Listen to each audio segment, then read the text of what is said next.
President Trump যে reciprocal tariff impose করেছিল নানান দেশের উপরে, সেটি মার্কিন যুক্তরাষ্ট্রের সুপ্রিম কোর্ট অবৈধ ঘোষণা করেছে। On the other hand say 10% tariff সব দেশের জন্যই ইম্পোজ করেছে। এই নিয়ে আমি আলোচনা করব আমাদের বিজনেস এডিটর মাহফুজুল্লাহ বাবুর সঙ্গে। বিষয়টি কি দাঁড়ালো আসলে? আমাদের অন্তর্বর্তী সরকার খুব তড়িঘড়ি করে যে রেসিপ্রোকাল ট্যারিফ এগ্রিমেন্ট জাতীয় নির্বাচনের 3 দিন আগে অত্যন্ত কন্ট্রোভার্সিয়াল ওয়েতে সাইন করে গেছে। গোপনীয়তা রক্ষা।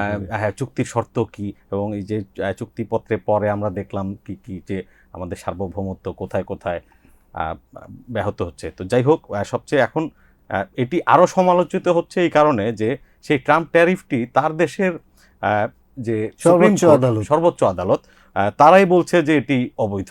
সবকিছু মিলিয়ে অন্তর্বর্তী সরকারের সমালোচনাটা জেনুইন অ্যান্ড ইটস অত্যন্ত মানুষ একটু খেপেই গেছে আর কি, যে মানে ইলেক্টেড গভর্নমেন্ট দায়িত্ব নেওয়ার 7 দিন আগে এমন এমন শর্ত তারা সাইন করে এসছে।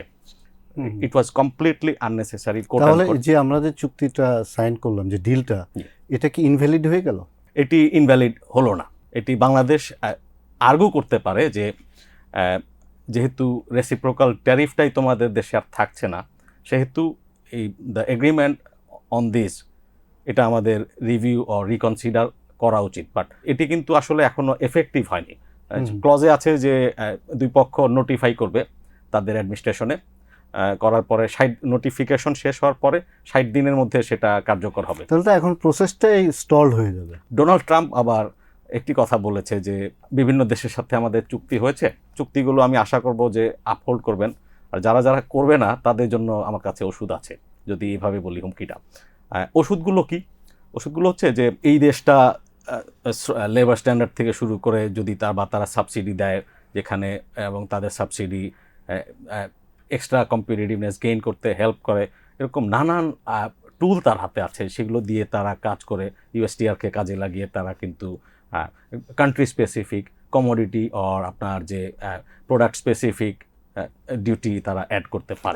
বাংলাদেশের উপরে ইম্প্যাক্টটা কি পড়বে এখন কি আমরা বুঝতে পারছি, নাকি আমাদের ওয়েট করতে হবে, বা আমাদের সরকারের এখন কি করা উচিত? ট্রাম্প ট্যারিফটা আমাদের দেশে অন্যদের তো ইন্ডিয়া বা চায়না ভিয়েতনামের তুলনায় কম থাকাতে আমরা কিছুটা অ্যাডভান্টেজ পাবো, কিন্তু এখন আসলে ট্রাম্প ট্যারিফের যে পুরো বিষয়টাই অপ্রাসঙ্গিক হয়ে যাচ্ছে, কারণ সব দেশের উপরে সে একটা ফ্ল্যাট 10% টেম্পোরারি, এটা আইন অনুযায়ী সেখানে 150 দিন পর্যন্ত সর্বোচ্চ ইমার্জেন্সি হিসাবে তারা এটি এফেক্টিভ রাখতে পারেন। তো এই 150 দিনের জন্য আপাতত ট্রাম্প ট্যারিফের কোনো অ্যাডভান্টেজ ডিসঅ্যাডভান্টেজ কম্পিটিটিভ আমাদের থাকছে না। মানে কোনো ইম্প্যাক্ট পড়বে কিনা আমাদের অ্যাপারেলের উপরে, সেটা এখনই আমরা বলতে পারছি না। ইম্প্যাক্ট পড়বে না। তা এক্সপেকটেশন ছিল যে অন্য দেশের থেকে আমাদের এখানে অর্ডার যেভাবে ফ্লো হয়ে আসবে, যে এক্সপেকটেশনটা ছিল, সেই এক্সপেকটেশনটা এখন আর করা যাচ্ছে না। তাহলে তো আমরা অ্যাডভান্টেজেস যে পজিশনে ছিলাম সেই পজিশনে তো আমরা থাকছি না। না, সেই পজিশনে আমরা থাকছি না। কিছুটা অ্যাডভান্টেজ সেটা থাকছে না, তবে আমরা ট্রাম্প ট্যারিফের আগে যে অবস্থায় ছিলাম আমরা সেই অবস্থায় ফিরে গেছি।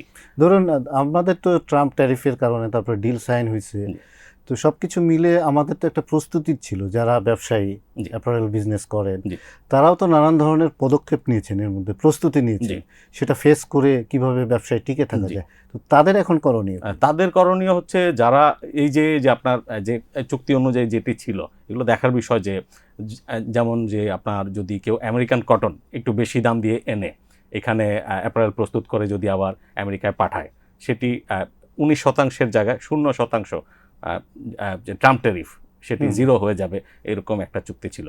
তো সেই চুক্তিটা যদি বাংলাদেশ তার অন্যান্য শর্ত মানে, ক্লিয়ার যে বাংলাদেশ এই সুবিধাটা পাবে, কিন্তু এই সুবিধা পাওয়ার বিনিময়ে বাংলাদেশকে কি কি দিতে হবে সেটি হচ্ছে ভয়ঙ্কর। বাংলাদেশ 14টি প্লেন কেনার যে এগ্রিমেন্ট যে কমিটমেন্ট করেছে, তারপরে হচ্ছে সেখান থেকে আপনার যে এগ্রিকালচারাল ম্যাটেরিয়াল নিয়ে আসতে হবে, প্রতি বছরে আপনার $3.5 বিলিয়ন মতো agricultural and energy products America থেকে প্রতি বছর ইম্পোর্ট করবে, সেগুলো যোগ হয়েছে। বাংলাদেশ এগুলো যদি আপহোল্ড করে, এটা গেল বাণিজ্যের বিষয়, কিন্তু প্রবলেম হচ্ছে এর চাইতে সভরেন্টি প্রশ্নে, যেখানে সবচেয়ে বেশি ক্ষেপে গেছে মানুষ, বা এক্সপার্টরাও খুবই বিরক্ত এই ব্যাপারটাতে, যে বাংলাদেশ যদি প্রযুক্তি পার্টনার, লাইক আপনি টেলিকম ইনফ্রাস্ট্রাকচার করতে যাচ্ছেন, আইটি ইনফ্রাস্ট্রাকচার করতে যাচ্ছেন, বা আপনি আইসিটির জন্য সফট ইনফ্রাস্ট্রাকচার করতে যাচ্ছেন, কিংবা আপনি সামরিক প্রকিউরমেন্টে যাচ্ছেন, আপনি আপনার ফাইটার জেট বলেন বা আপনি ট্যাঙ্ক কিনবেন, এগুলো সব কিছুই আমেরিকার ইচ্ছায় হতে হবে। মানে আমাদের চুক্তিটা এফেক্টিভলি ধরুন এরকমই আমাদের হয়েছে। কেনাকাটা, আমাদের ব্যবসা বাণিজ্য, ট্রেড ইনভেস্টমেন্টের ক্ষেত্রে অনেকটা এই চুক্তির কারণে আমাদের just হাত পা বাঁধা অবস্থায়। সিম্পলি আমরা আমেরিকা যা চাইবে তাই করতে হচ্ছে। চুক্তিটা এরকমই, চুক্তির কপিটা যদি আপনি পড়েন, এবং সেটা কিন্তু ইউএসটিআর এর ওয়েবসাইটে দেওয়া আছে।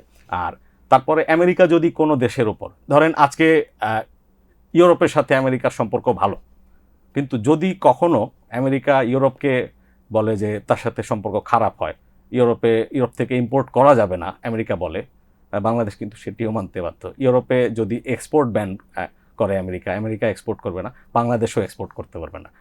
আমেরিকা চাইলে যাই হোক, আমাদের সেগুলো মানতে হবে। আমাদের জন্য একটা সুযোগ তৈরি হয়েছে, এই যেহেতু মার্কিন সুপ্রিম কোর্ট এটি অবৈধ ঘোষণা করেছে। নিশ্চয়ই এখন এটা রিনেগোশিয়েট করে এটা থেকে হ্যাঁ। বের হয়ে আসতে হবে। হ্যাঁ, এখান এই যে থেকে বের হয়ে আসা সার্বভৌমত্ব অথবা একটা sacrifice উইন উইন করা। সিচুয়েশনে আসা, Right. একটা নেগোসিয়েশনের একটা পথ Right. খুলে গেল বলে আমরা মনে করছি। ঐতিহাসিকভাবে বাংলাদেশ কিন্তু আসলে আপনি জানেন যে সবার বন্ধু কারো শত্রু নয়। তো এখন একটা যে মাল্টিপোলার ওয়ার্ল্ড সৃষ্টি হচ্ছে নতুন করে, এখানে যদি বাংলাদেশ একটা ব্লকে ঢুকে যায় যে আমেরিকার বন্ধু আর আমেরিকার সকল শত্রুর শত্রু, বা তাদের সাথে সে ব্যবসা বাণিজ্যে কোনো এফটিএ পর্যন্ত করতে পারবে না, এটা বাংলাদেশ আসলে এফোর্ড করতে পারবে না।